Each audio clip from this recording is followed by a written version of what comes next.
एक छोटे से गांव में गंगू समोसा वाला रहता था। पूरा गांव उसके समोसों का दीवाना था। लेकिन गंगू में एक बड़ी कमी थी, वो था बहुत लालची। गंगू के समोसे स्वाद में तो शानदार थे, लेकिन दाम उफ, कभी 10, कभी 12, कभी 15 रुपया जैसा मन आया वैसा भाव लगा देता। और तो और आलू कम, मसाले ज़्यादा, और ऊपर से बोलता, भाई ये है प्रीमियम समोसे। लेकिन असल में उसकी नज़र सिर्फ पैसों पर रहती थी। गांव वाले गंगू का हरकत देकर चर्चा करने लगे। अरे यार, ये गंगू तो बिल्कुल लालची हो गया है। सामान कम, दाम ज्यादा।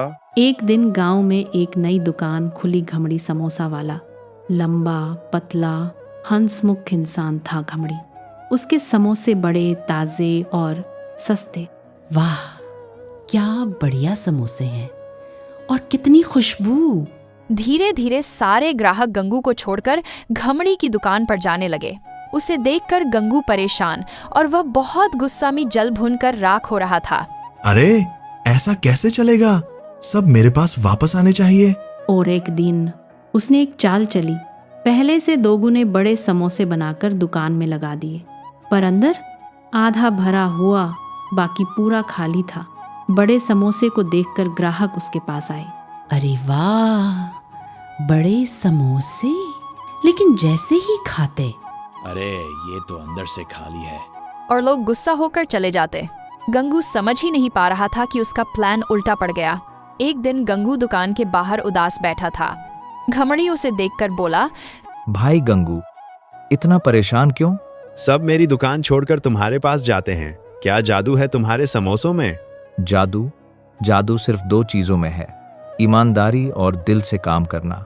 समोसा चाहे बड़ा हो या छोटा, पर उसमें प्यार और सच्चाई होनी चाहिए। गंगू चुप हो गया। उसके मन को यह बात लग गई। अगले दिन गंगू ने अपनी दुकान बदली, साफ सुथरी बनाई, दाम सही रखे, भरे हुए ताजे समोसे बनाए और सबसे बढ़कर मुस्कुराकर बोला, भैया प्यार से खाइए। धीरे धीरे लोग फिर से उसकी दुकान पर आने लगे। गंगू अब पहले जैसा लालची नहीं था, वो घमड़ी का शुक्रगुजार बन गया। इस तरह गंगू ने सीख लिया कि लालच हमेशा नुकसान देता है, लेकिन ईमानदारी हमेशा जीतती है। और घमड़ी और गंगू दोनों ने मिलकर गांव को सबसे स्वादिष्ट समोसे खिलाए।